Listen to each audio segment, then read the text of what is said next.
Hello friends, welcome to SR Academy. Welcome to SR Academy. Empowering minds, igniting curiosity. Your gateway to knowledge unleashed. Let's get started. So today we are going to discuss about angiogenesis. What is angiogenesis? Angiogenesis is something called as genesis, right? That means something formation. So genesis, it's nothing but a formation or a creation or something like that. And when we are talking about angiogenesis, it's about a new blood vessel formation. So it is the process of a new blood vessel formation. How exactly the new blood vessel forms? So and where and all it is required. Okay, all those things that we will discuss in this particular topic. So this process occurs both in healthy individuals for wound healing applications and also for restoring blood flow to tissue after injury, as well as the pathological conditions like cancers. So usually why do we have to form a new blood cells, and where do we have to form a new blood cells? Okay, it can be in healthy individuals, maybe because of some wound healing application, just because he just fell somewhere, that wound healing, he got wounded, so that his blood vessels are ruptured. Okay, now the new blood vessels has to be formed, right? So there also the angiogenesis comes into picture. Then the second thing what if you are talking about, also for restoring the blood flow to tissue after the injury, as well as in pathological conditions like cancers. Like cancer, what happens in cancer? Instead of two cells, one cell is giving you the two cells, it will give you the third cell. That third cell will be your cancer cell, and that will give you again two more, and then four, and so go on. So that's we are getting the extra cells. So extra cells in the sense extra, you need that particular extra cell blood cell formation will be there, right? So all these things, the angiogenesis happens. That means the new blood will automatically or naturally they will start forming. Right. One of the critical components in the process is the successful forced integration of the more cell-based tissue engineered implants. So here one of the critical component, that means that need to be taken into consideration, is that the process is the successful forced integration of the more cell-based tissue engineered implants. For tissue engineered implants also we need to go for this particular mechanism, that is angiogenesis. So usually you call this particular angiogenesis as on-off mechanism. So why it is called as on-off mechanism, that we will see. So this process possesses on and off switch mechanisms, which normally regulates the angiogenesis in healthy body, right? So usually it can regulate the angiogenesis, that means the formation of the new. Whenever I say angiogenesis, it's a term for the formation of the new blood vessel. Okay. So stimulating the factors such as angiogenin, angiopoietin and FGF, that is fibroblast growth factor, and PDGF, that is platelet derived growth factor, and VEGF, that is vascular endothelial growth factor. These are the major on switch mechanisms, right? So these all growth factors comes into a on switch. That means where they can regulate the angiogenesis in on mechanism. That means where they have to start. Next, substances such as angiorestin, angiostatin, and canstatin, endostatin. These are all the potent inhibitors for the angiogenetic process, that is called as off switch. So whereas growth factor will grow the blood vessel, understanding, whereas inhibitor will stop the blood vessel. Getting my point?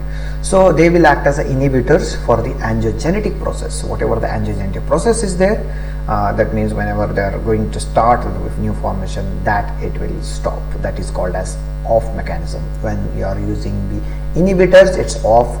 Obviously, when you are using the growth factors, it's on. So when the body lost control over the angiogenesis, what happens? It will lead to the either excessive new blood cell formation, leading to a cancer. Why? Because more cells, more blood cell vessels, so excessive blood vessels leading to a cancer. Or you are having, that is about the excessive new blood vessels. Next we are having the rheumatoid arthritis, or if we are having blinding diseases. These all things, even psoriasis, these all things comes with the excessive new blood vessel formation. And then we are having the other side of it, which is insufficient blood formation.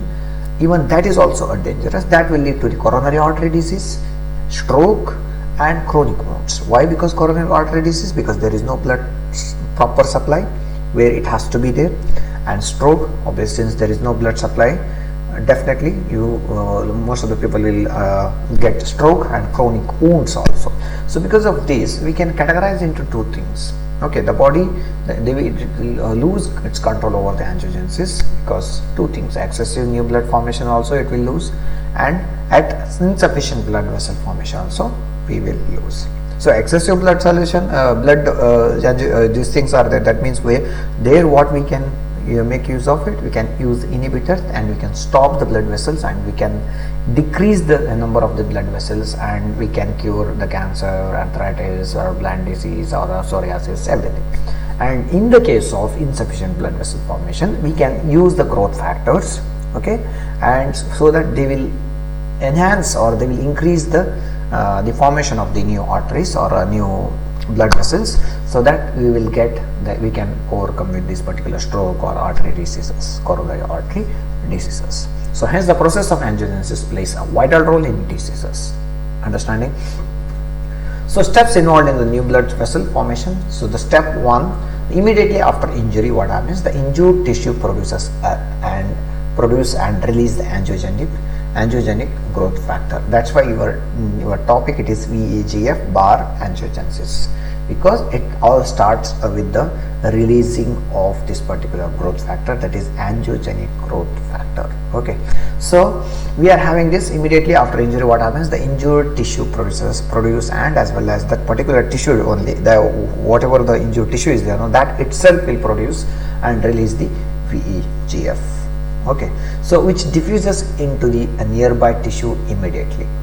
Okay, once it is produced, it diffuses to the nearby tissue, whatever the remaining tissues are there, there it will diffuse. This particular growth factor will be diffused. That is our first step. Next, step 2, the release of signals, that is growth factors. Usually the growth factors act as a signals which will help a lot of components to bring it on a site and make sure that there is enough things to produce new cells or growth. Okay, so the release signals or the growth factors, they can then bind with the specific receptors, okay, which are located on the nearby endothelial cells. As I told you, these growth factors, in the first step, what happens? Once they are produced and released, they will directly go diffuse, and they will directly go and diffuse to the tissue, various tissues, nearby tissues. Now these various nearby tissues will have cells, right, and these cells will have their receptors, right. So now these growth factors will go and bind to these particular specific receptors which are located nearby the endothelial cells, right, not epithelial, don't get confused, endothelial cells. Now step 3, what happens? The binding of the growth factor onto the receptor. Once the growth factor binds to the receptor, which are located on nearby endothelial cells, they activate the endothelial cells. That means they will activate the endothelial cells, right. So the surface proteins, right, when the surface protein gets activated, that whole thing is activated. Now the epithelial surface proteins are the receptors, and when the surface receptors are activated, then the epithelial cells will get activated. That is the step number 3. In step number 4, after activated endothelial cells, what happens? Now the activated epithelial cells begin to produce new molecules. What are those molecules? Mainly the enzymes. Why? Which are used to create tiny holes in the basement membranes. That means to make sure that there is a porous, okay, surrounding all existing blood vessels, right. So there has to be pores or holes where nutrients has to come, as we discussed in the previous slide, engineering wound healing and wound healing process. The nutrients has to come, macrophages has to come, fibronectin has to come, and platelets has to come. All those things we need holes or we need pores, right, for that through that membrane. So for that it will be helpful. So the activated endothelial cells begin to produce new molecules, mainly enzymes, in the 4th step. The 5th step, these endothelial cells also start proliferate and migrate. These endothelial cells which are there, after getting activated, they will also not only by secreting or producing enzyme, but also they will start migrating or proliferating via a dissolved tiny holes of existing vessels towards the tumor.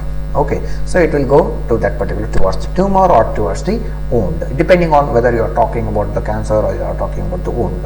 Okay, now the step 6, integrins such as alpha v beta 3, okay, and alpha v beta 5, these two things helps to pull the developing new blood vessels forward by serving as grappling hooks. So that like hooks kind of structure it will be.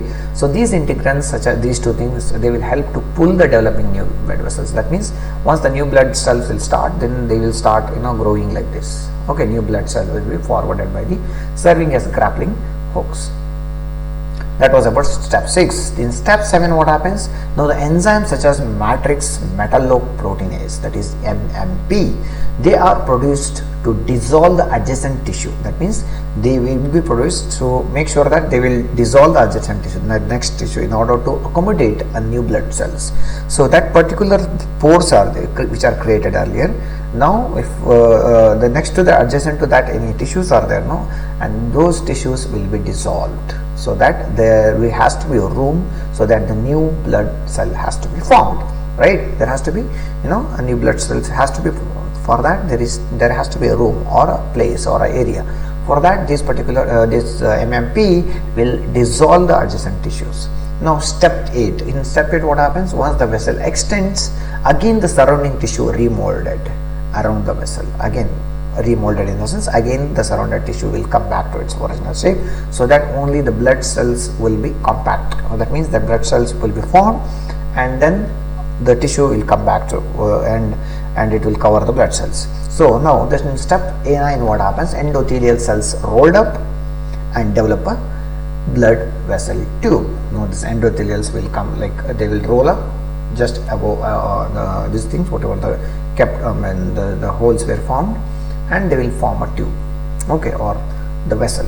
Now step 10, so these individual blood vessel tubes which are connected together to form a blood vessel loops. So every vessel, every tube which has been generated, they will be connected together to the these loops, so that tubes, when they are connected together, then they will become vessel loops, okay, which circulates the blood. Okay, at the end, newly formed vessels are stabilized by specialized muscle cells, which could provide a structural support, providing a blood flow. That means whenever there is a blood flow, there has to be structural support, because when there is a blood flow, there will be a change in its pressure, that, this and all, right? The different parameters varies. For that, the structural support also should be there. Obviously, the epithelial cells and endothelial cells and the neighboring tissues have regained or restructured, so that the only blood cells are formed and they have been covered sufficiently. That happens in step 11. So again, that's it. That's how the blood vessel will be formed. It's very important to note that why we have to form this particular new blood cells, that you need to mention in the introduction. Okay, on-off mechanism important. Okay, they can ask you for maximum marks like 7 marks. Whole topic you can write. For if they ask for 5 marks, just write what is angiogenesis, the definition, and go for just give one sentence about on-off mechanism, and then go for these steps. Okay, 11 steps should be getting you the 5 marks along with the 2 introduction and the definitions. The next topic we are having is cell matrix. For cell matrix, again I don't have to explain about what is cell matrix, because last module we discussed about extracellular matrix. So extracellular matrix itself is a cell matrix. Okay, that you can explain the extracellular matrix, its components from the module 1. Okay, the very next topic is direct cell contact, that we will discuss in the next class.